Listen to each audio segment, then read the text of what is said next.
Versículo 1 en adelante vamos a continuar viendo las vivencias diversas que tuvo el apóstol Pedro y los mensajes espirituales que de esas vivencias el Señor quiere transmitirnos para que seamos mejores creyentes, que seamos creyentes más humildes, más firmes, gloria a Dios, más pacientes y que aprendamos a confiar en el Señor. Capítulo 21 de San Juan, versículo 1 en adelante. Dice la palabra de Dios así, síganme con su vista, mis hermanos, yo leo en voz alta. Amén.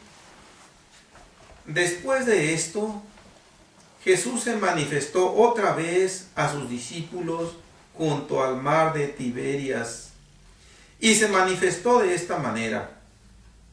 Estaban juntos Simón Pedro, Tomás llamado el Dídimo, Natanael el de Caná de Galilea, los hijos de Zebedeo y otros dos de sus discípulos.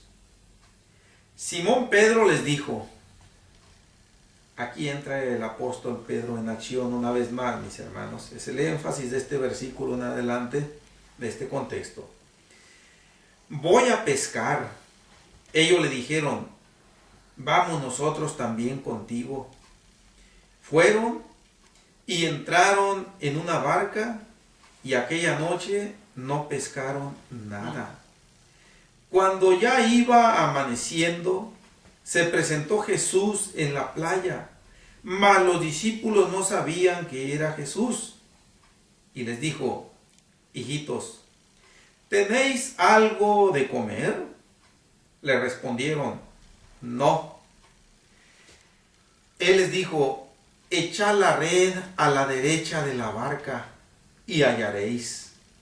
Entonces la echaron y ya no la podían sacar por la gran cantidad de peces. Entonces aquel discípulo a quien Jesús amaba, dijo a Pedro, es el Señor. Simón Pedro, cuando oyó que era el Señor, se ciñó la ropa porque se había despojado de ella y se echó al mar. Y los otros discípulos vinieron con la barca arrastrando la red de peces, pues no distaban de tierra, sino como 200 codos. Amén, mis hermanos. Hasta ahí nada más. Gloria a Dios. El apóstol Pedro, junto con otros 7 discípulos, son los que nos dice que eran ahí en el versículo 2. Si contamos el total de discípulos, nos menciona el nombre de algunos de ellos y nos deja sin mencionar el nombre de 2 nada más. Son los últimos y otros 2 de sus discípulos. Bien, hermanos. Aquí cuando leemos en la palabra de Dios el mar de Tiberias, ahí en el versículo 1 lo tenemos. Esto nada más como para que tengamos conocimiento de esto. No es el énfasis del tema. Es una de las formas como se conoció en el tiempo del Señor Jesucristo, en el primer siglo, el mar de Galilea también. Era el mar de Tiberias, en honor de aquel emperador Tiberio César. Este mar le pusieron este nombre, entre otras construcciones, otras inclusive ciudades tal vez recibieron el nombre de este emperador o de otros emperadores. Gloria a Dios, era algo muy común en aquel tiempo que los reyes, por granjearse la gracia ante los emperadores, le ponían el nombre de ellos o un nombre que hiciera alusión a los emperadores. Y aquí tenemos uno de ellos. Gloria a Dios. Ahora, el apóstol Pedro toma la iniciativa y él dice, voy a pescar. El apóstol Juan, que indudablemente aquí estaba presente también, era uno de los hijos de Zebedeo, gloria a Dios, y nos lo confirma acá el versículo 7, cuando nos dice que era el discípulo a quien Jesús amaba. Ese era el apóstol Juan. El apóstol Pedro, él toma la iniciativa personal, no invita a los demás a pescar. Él solo se dispone a hacerlo y espontáneamente los otros que estaban ahí, los 6 restantes, dijeron, pues nosotros también vamos. Y ahí van los apóstoles a pescar. Nos dice la palabra de Dios que pescaron toda la noche. Sí, toda la noche. No sabemos a qué hora sería cuando se hicieron a la mar, pero anduvieron toda la noche pescando y no pescaron nada. Esto, mis hermanos, nos habla de un primer mensaje espiritual. Gloria a Dios. El Señor Jesús a estas alturas ya había sido crucificado, ya había resucitado, ya se había presentado a los discípulos con señales bien palpables de que era Él. Ahí en el contexto anterior, antes de que termine el versículo, el capítulo 20, perdón, ahí tenemos la reprensión que el Señor le hizo a Tomás. Y ahí estaba también el apóstol Pedro. Entonces, a estas alturas era para que los apóstoles ya hubieran concientizado bien en sus vidas de que su profesión terrenal había llegado a su fin.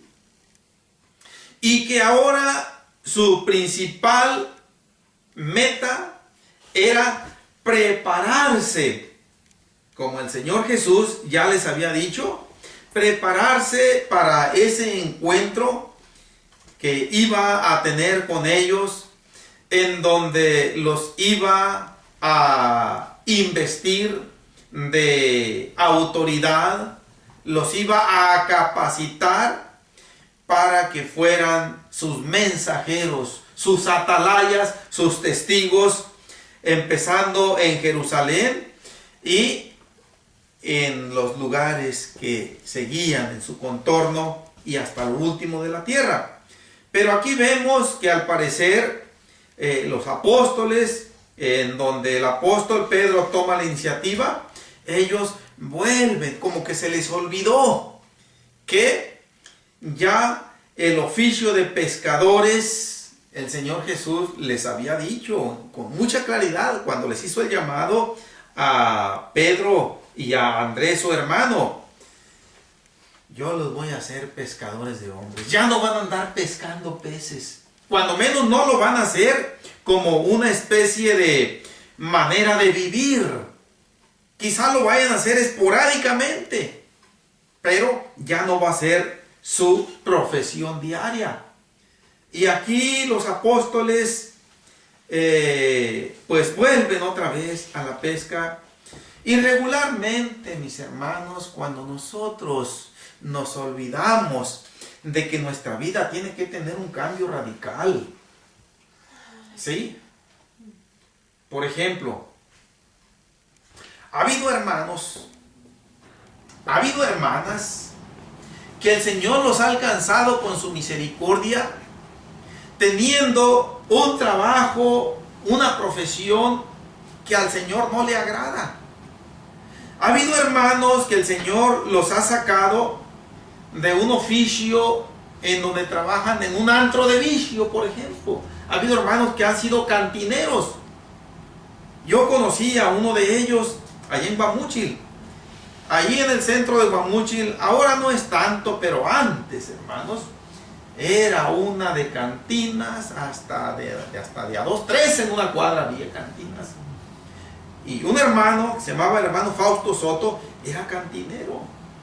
El que se fajaba la franela aquí para limpiar ahí el mostrador, y llegaban los clientes y él les servía sus cervezas, sus botellas de vino, y ahí convivía con ellos. Y pues de ahí el Señor tuvo de él misericordia, y ahí el Señor le hizo el llamado. Afortunadamente el hermano hasta ahí trabajó en una cantina.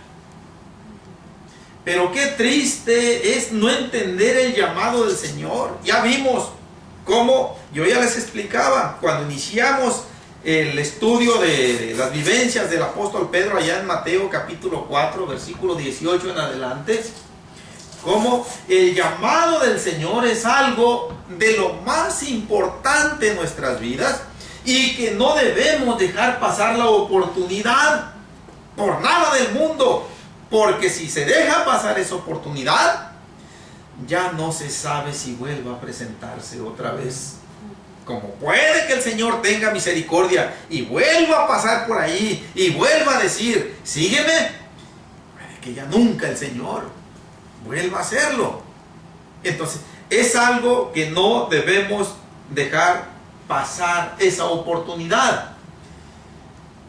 Cada uno tenemos esta experiencia de manera diferente. Y qué bueno, gloria a Dios, que el Señor nos dio la fe, propició fe en nuestros corazones. Amén. Para hacer como hicieron los apóstoles, seguirle. Pero qué triste hubiera sido que mi hermano, del que yo les platico y que me tocó inclusive en ocasiones ir a predicar a la cárcel municipal allí en la ciudad de Guamúchil, junto con él en algunas ocasiones, qué triste hubiera sido que después de haber aceptado al Señor, otra vez hubiera ido a meterse en ese antro de vicio, a seguir sacando las cervezas y sirviéndole allí. Eso no es de alguien que honra y que valora al Señor Jesucristo como debemos hacerlo. Amén. Hermanas que de alguna manera similar las ha sacado también de antros de vicio. Hay testimonios poderosos, gloria a Dios, y nosotros tenemos que entender que ese oficio ya no es, cuando menos en el peor de los casos, ya no es el oficio principal. Digo en el peor de los casos, hermanos, ¿por qué? Porque nosotros, cuando no tenemos un ministerio en donde tengamos que dedicar nuestra vida en un 100% a la obra de Dios, como es el ministerio pastoral, uno de ellos, en la mayoría de las ocasiones los pastores están 100% de tiempo completo. En ocasiones, como en mi caso, en ocasiones no, porque voy al trabajo terrenal también, pero yo le he pedido al Señor que me ayude.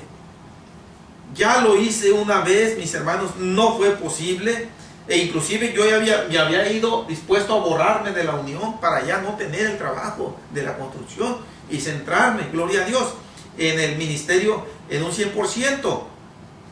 Y yo otra vez le estoy pidiendo al Señor que me ayude, gloria a Dios. Amén. Pero cuando no es este tipo de ministerio, cuando se es un hermano regular en la iglesia, tiene que tener su empleo muchas veces para sustentar los gastos de esta vida terrenal. Pero en un momento dado tenemos que estar siempre bien conscientes, bien despiertos al llamamiento del Señor Jesús, que Él puede en un momento dado pedirnos, o por qué no decirlo, ordenarnos que lo dejemos todo para seguirle.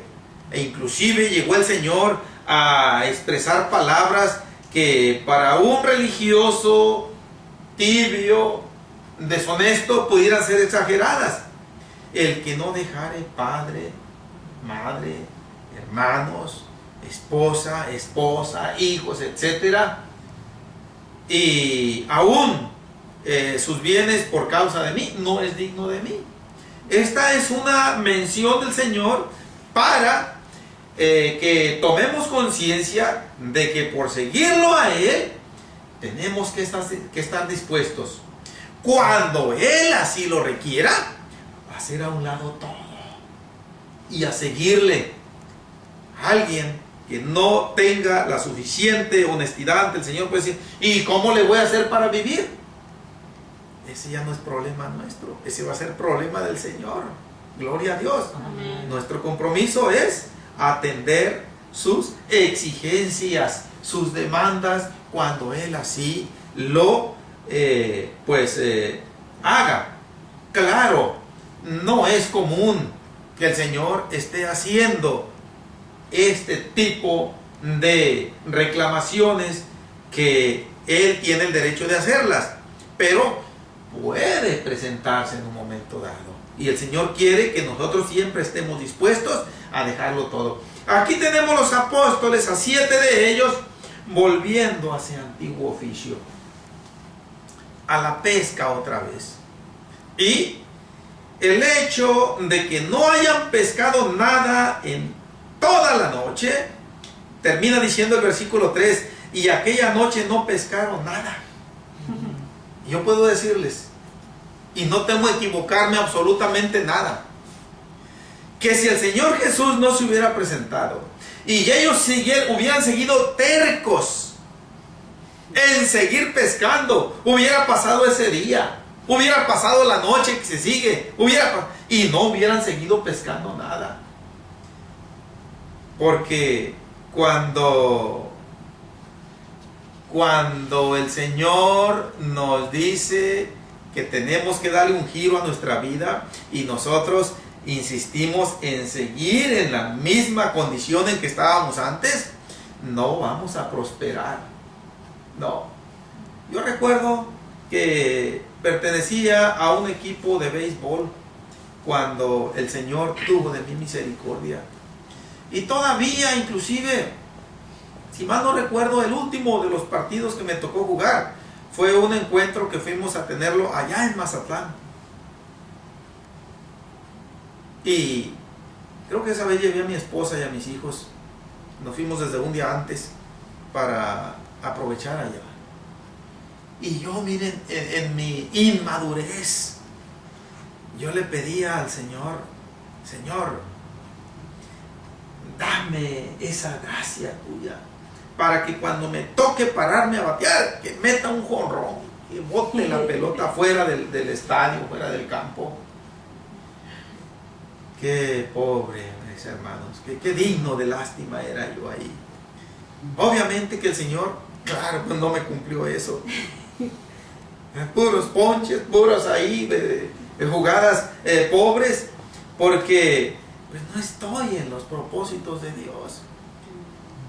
Tuvo que presentarse el Señor otra vez con ese amor, con esa carisma, aún mencionándole hijitos. Aunque esta palabra hijitos denota ternura, denota amor, compasión, pero es una de las palabras favoritas del apóstol Juan. Allá en sus cartas, primera, segunda y tercera, él las usa para referirse a sus compañeros apóstoles, para referirse a los miembros de la iglesia. Y aquí la usa en labios del Señor Jesucristo.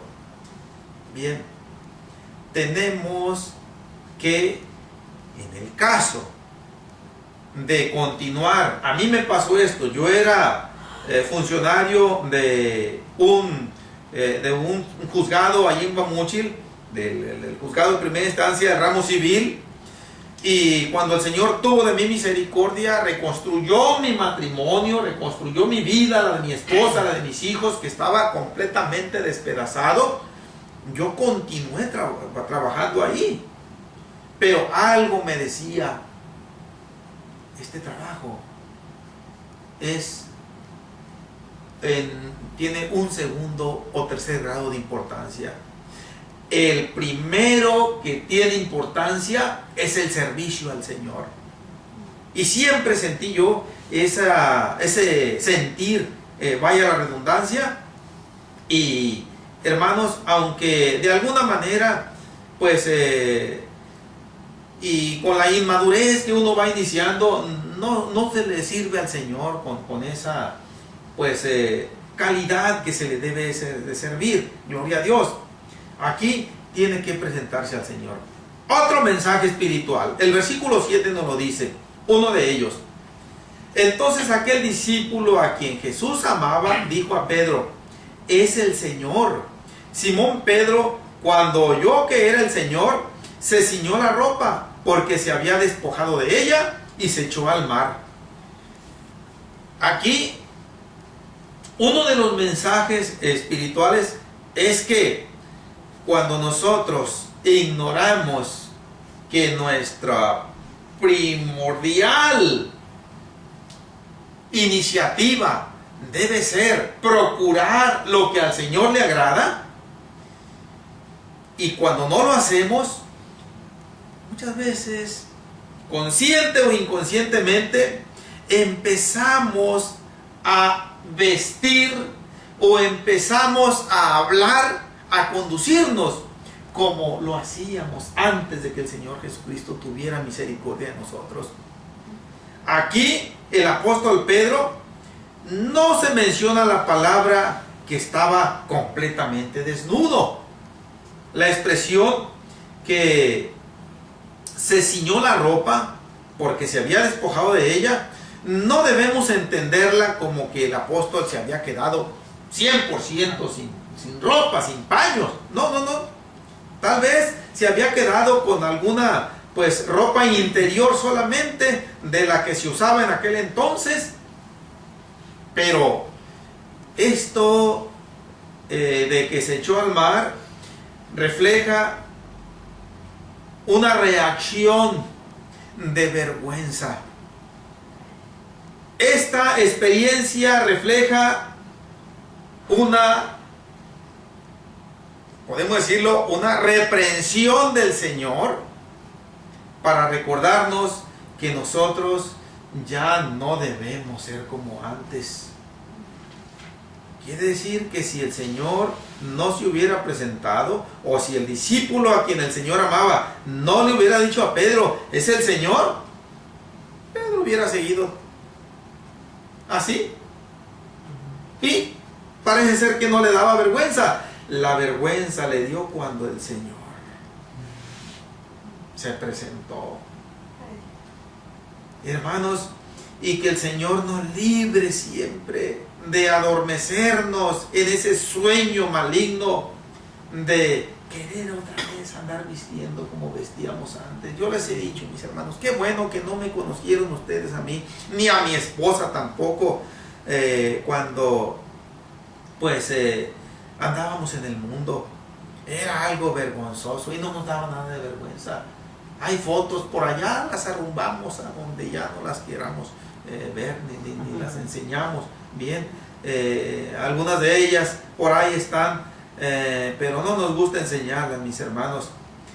Y qué triste es, da tristeza ver, de veras, a mí me da tristeza, mis hermanos, ver a miembros de la iglesia que profesan un cristianismo, y porque se van de la ciudad donde son conocidos muchas veces que se vienen de México aquí y a vestir deshonestamente. Muchas veces puede llegar a pasar que el Señor reprenda, pero muchas veces no. Aquí es una de ellas, no vestir. El apóstol Pedro se olvidó de eso y el Señor lo reprendió y rápidamente se puso la ropa otra vez. Ahora, cuando dice el versículo 7 en la parte final, y se echó al mar, esto indica dos cosas. Lo podemos entender de dos maneras. Uno, por la vergüenza que le dio que el Señor lo viera. Aunque la palabra de Dios nos dice que no estaba del todo amanecido, el versículo 4 dice: cuando ya iba amaneciendo. Es el proceso del alba, cuando se alcanzan a ver difusamente las figuras, pero no se ven con claridad. Entonces eso hasta cierto punto le valió al apóstol Pedro, pero de todas maneras debió haberle dado vergüenza y dice que se echó al mar. Pero también el hecho de echarse al mar indica que su propósito fue irse a la orilla, porque nos dice la palabra de Dios. ¿En dónde está?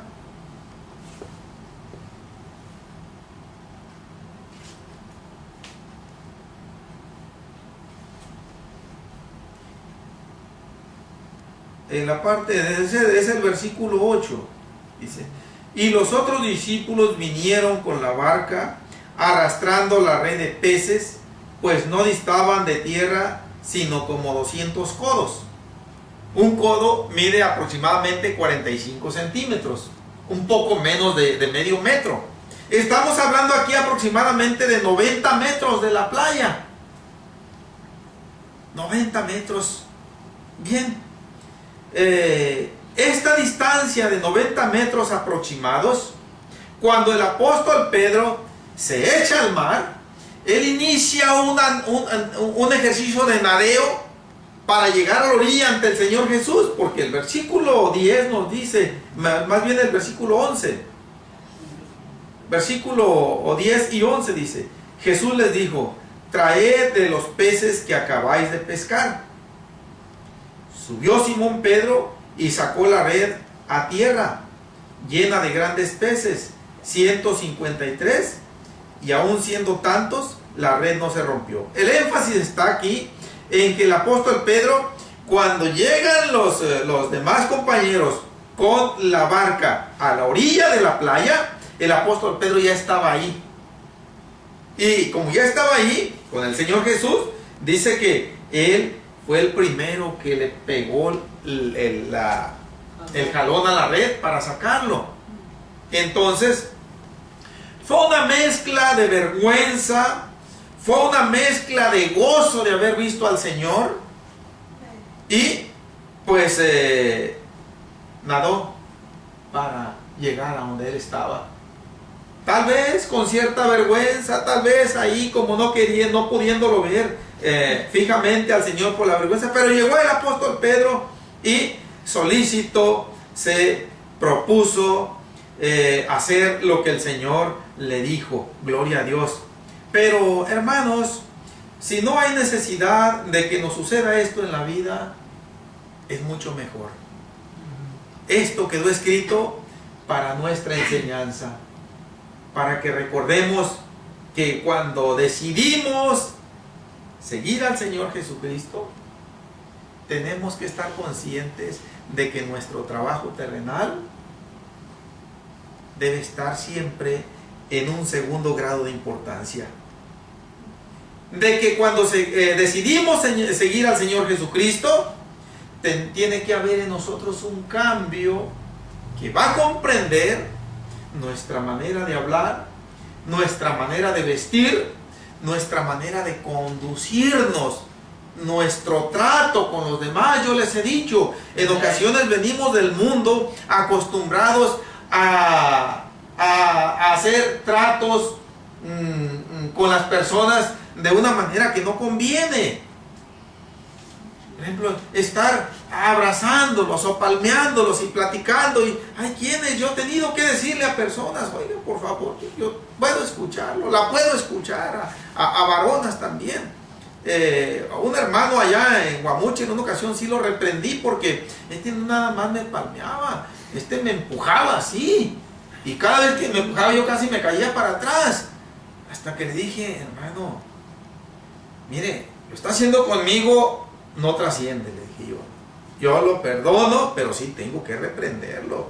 Si esto que está haciendo lo hace con una visita o con un hermanito que va empezando a crecer apenas, lo va a despeñar, lo va a echar para atrás, va a ser un tropiezo. Y que contrólese.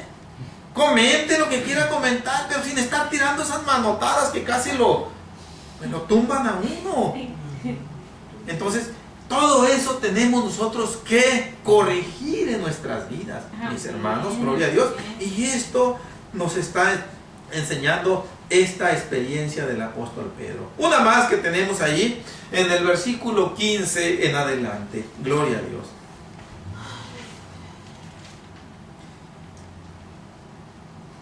Ya cuando empezamos el versículo 15, mis hermanos, ya el Señor Jesús y los 7 discípulos ya estuvieron sentados alrededor de una fogata comiendo peces asados y ya están prácticamente pues reposando ese desayuno, porque fue por la mañana después de que amaneció. Y el versículo 15 nos dice la continuación, dice: cuando hubieron comido, Jesús dijo a Simón Pedro: Simón, hijo de Jonás, ¿me amas más que estos? Le respondió: sí, Señor, tú sabes que te amo. Él le dijo: apacienta mis corderos. Volvió a decirle la segunda vez: Simón, hijo de Jonás, ¿me amas? Pedro le respondió: sí, Señor, tú sabes que te amo. Le dijo: pastorea mis ovejas. Le dijo la tercera vez: Simón, hijo de Jonás, ¿me amas? Pedro se entristeció de que le dijera la tercera vez: ¿me amas? Y le respondió: Señor, tú lo sabes todo, tú sabes que te amo. Jesús le dijo: apacienta mis ovejas. Amén, hermanos. Hasta ahí por lo pronto. Ahorita vamos a ver los restantes 2 versículos, que son el 18 y el 19. Gloria a Dios. ¿Por qué es que el Señor Jesús se dirige al apóstol Pedro para hacer esta pregunta en el mismo sentido? La variante solamente la encontramos en la primera pregunta, cuando el Señor le dice: ¿me amas más que estos? Y ya después viene siendo la misma pregunta, con las mismas palabras: ¿me amas? ¿Me amas? Pero en la primera le pregunta: ¿me amas más que estos? Es una manera de decir: Simón, ¿me amas más de lo que me aman estos que están aquí? No sabemos, hermanos, hasta dónde tenga implicaciones esta pregunta triple, dirigida de una manera muy especial al apóstol Pedro. ¿Por qué no se la hizo a Juan? ¿Por qué no se la hizo a Andrés? ¿Por qué no se la hizo a cualquiera de los 6 restantes que estaban ahí presentes? ¿Por qué tuvo que ser el apóstol Pedro el objetivo de esta pregunta? Cabe la posibilidad, si nosotros recordamos cuando el Señor Jesús les pronosticó a los discípulos que esa noche se iban a escandalizar de él todos. Y el apóstol Pedro, sintiéndose muy seguro de sí mismo, él le dijo al Señor que aunque todos le llegaran a fallar, dijo: yo no te voy a fallar, Señor. Cabe la posibilidad, mis hermanos, cabe una grande posibilidad de que el Señor aquí le está dando la oportunidad a Pedro de ser vindicado de aquellas 3 negaciones. Porque el apóstol Pedro le dijo al Señor: aunque todos te negaren, yo no te voy a negar. Aunque todos se escandalicen de ti, yo no me voy a escandalizar. Y el Señor le dice: de cierto te digo, Pedro, que esta noche, antes de que el gallo cante, me vas a negar 3 veces. Y el apóstol Pedro siguió en su mismo sentir. Dijo, aunque me sea necesario dar la vida por ti, no te voy a negar. No me voy a escandalizar. Ahora, aquí el Señor le hace esta pregunta en 3 ocasiones.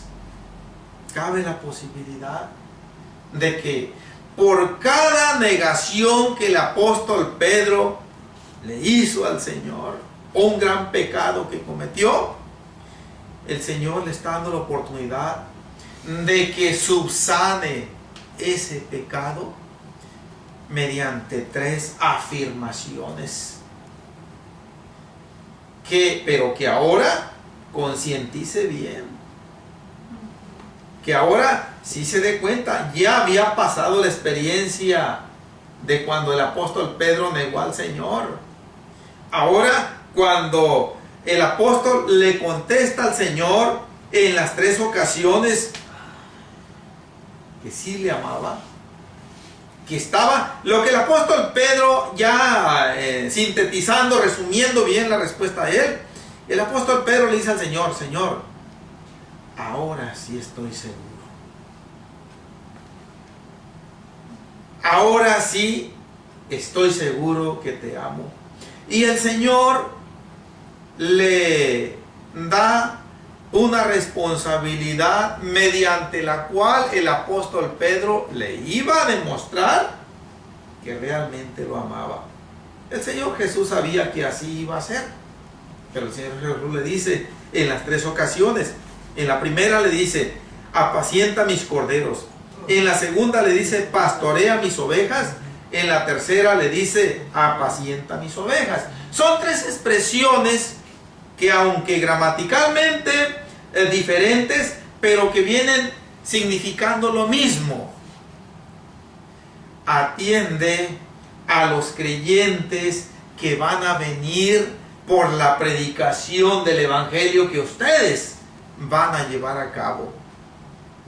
Va a haber unos que van a ir empezando, como decir los corderos. El cordero es el macho o la cría, que puede ser de oveja, puede ser de ganado vacuno, pero que no pasa del año todavía, dando a entender de que a los que van empezando en el caminar con Dios, que necesitan mucho de la ayuda pastoral, se debe tener un cuidado más especial de ellos. Cuídalos, le dice el Señor. Sé paciente, sé tolerante. Has sido muy impulsivo, has sido muy atropellado en tu manera de hablar, en tu manera de actuar. Pero con las ovejitas que un día vas a tener a tu cuidado, ya debes ser más tranquilo, más paciente, Pedro.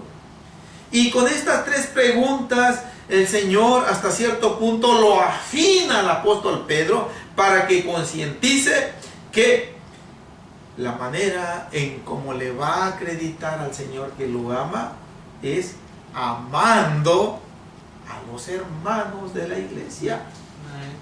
¿Sí?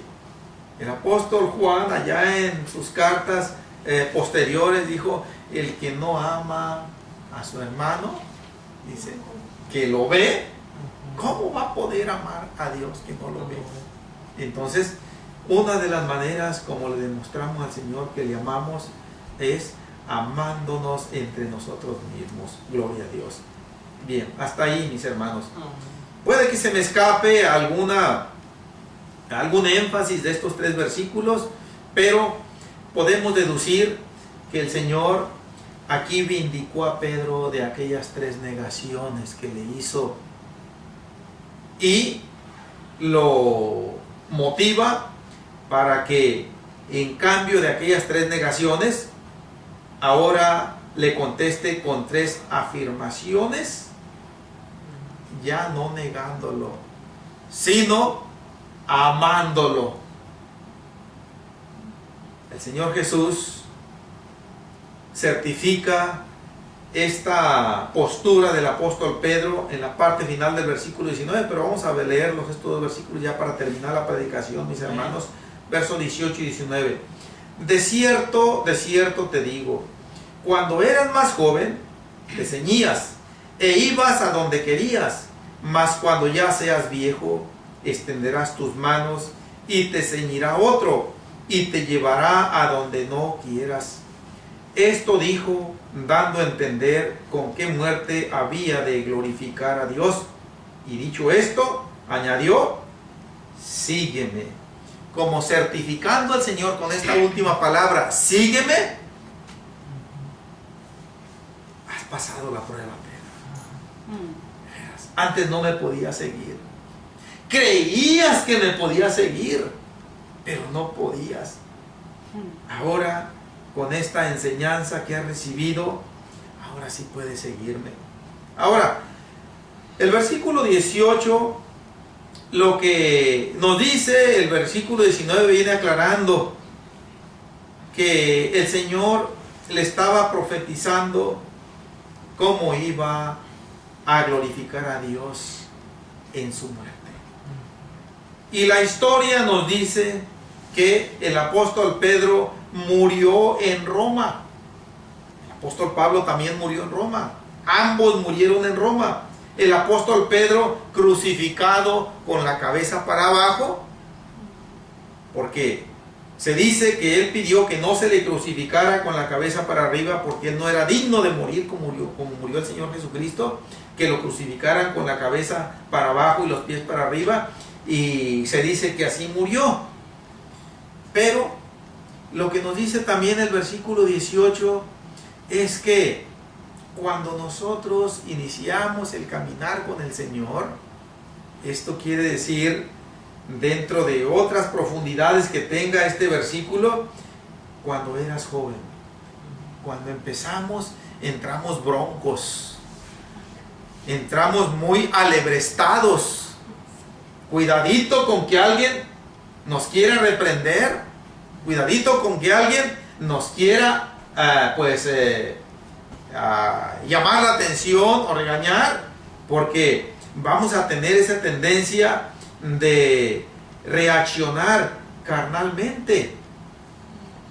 Pero poco a poco, con el paso de los años, viene la madurez, las experiencias que el Señor propicia en nuestra vida y que nos traen aflicción y que nos traen agobiamiento, nos vienen amansando, nos vienen dando esa madurez espiritual, cuando ya nosotros no vamos a hacer lo que queramos. Tenemos que buscar los propósitos de Dios. No sabemos de qué manera el Señor vaya a determinar que terminen nuestros días, pero independientemente de la manera que sea, debemos procurar hacerlo que sea así como el Señor quiere que terminemos. Ha habido hermanos que han pensado, por ejemplo, caen en cama en una enfermedad. Y muchas veces puede ser que sea la voluntad de Dios de que ahí termine el hermano sus días, o la hermana, independientemente de la edad que se tenga. Pero muchas veces no es la voluntad de Dios. Nosotros tenemos que estar en comunicación con el Señor para que Él nos ayude a entender. ¿Por qué? Porque muchas veces, y esto ha sucedido una y otra vez, mis hermanos, y esto no debe suceder siempre. Muchas veces el hermano o la hermana tiene la convicción, es que el Señor ya me quiere recoger. Es que esta es la voluntad de Dios. Y yo no voy a tomar ninguna medicina. No me voy a atender con ningún médico. Porque Dios ya quiere que yo termine mis días. Pero muchas veces no es esa la voluntad de Dios. Muchas veces es un pensamiento muy personal y carnal que no tiene nada que ver con los propósitos de Dios. Pero como se tiene esa idea personal, se le quiere llevar por la esposa o por la familia, por los hijos, al médico, o tómate, mira, este medicamento, este tratamiento te va a ayudar para que te alivies. No, yo no tomo nada. Si el Señor me quiere dar vida, Él me va a levantar, Él me va a sanar de aquí. Claro que el Señor tiene poder para hacerlo, pero no siempre el Señor lo hace. El Señor para eso permitió la profesión de los médicos, de los doctores. El Señor para eso propició los medicamentos de diferente especie. También pues hoy para los cristianos. Nosotros no estamos exentos ni impedidos de parte de Dios, ni de parte de ninguna ley ni autoridad, de acudir a un médico cuando estamos enfermos. No es pecado. Porque para mucho creyente que se va, aquí sí, a extremos, dice, es pecado que yo tome pastillas, es pecado que yo vaya con un médico. Si el Señor Jesucristo es mi médico, Él me puede sanar. Es una realidad que no se niega, pero el Señor no siempre va a intervenir directamente. Tenemos nosotros que estar conscientes, mis hermanos, de que, pues como templo del Espíritu Santo, que es nuestro cuerpo, debemos cuidarlo en el tono bíblico. No cuidarlo de una manera solapada que vaya a desviarnos de los propósitos de Dios. Pero el hecho de tomar, que si me duele la cabeza, no voy a tomar pastillas porque voy a estar negando que tengo fe, que no tengo, voy a estar diciendo que no tengo fe en el Señor. No, mis hermanos. Precisamente la fe muchas veces nos va a fallar. Que pues me duele aquí, me duele allá, pero no voy a ir con ningún médico porque yo tengo fe en el Señor. Qué bueno. Pero no es pecado si vamos a consulta, gloria a Dios. Amén. Entonces, al apóstol Pedro se le dijo que ya cuando él sea viejo, ya no va a hacer lo que quiera. Fue una declaración muy especial, pero que de todas maneras se extiende hacia todo creyente en todos los tiempos. Cuando llegue el tiempo de morir, de partir de esta vida, Dios es el que tiene planificado el lugar y la forma en que vamos a partir. Y es nuestra responsabilidad buscar ese propósito de Dios para no cometer errores. De que no quiero tomar medicina, de que no quiero que me vea ningún especialista, porque es voluntad de Dios que yo esté aquí en cama. Bueno, mis hermanos, yo pienso que la oración es un buen medio para estar siempre despiertos a estas realidades, mis hermanos. Amén. Que Dios me los bendiga. Terminamos la predicación con esto. Continuaremos, si el Señor lo concede, en la próxima predicación con la misma línea de enseñanza. El apóstol Pedro, gloria a Dios. Vamos orando, mis hermanos.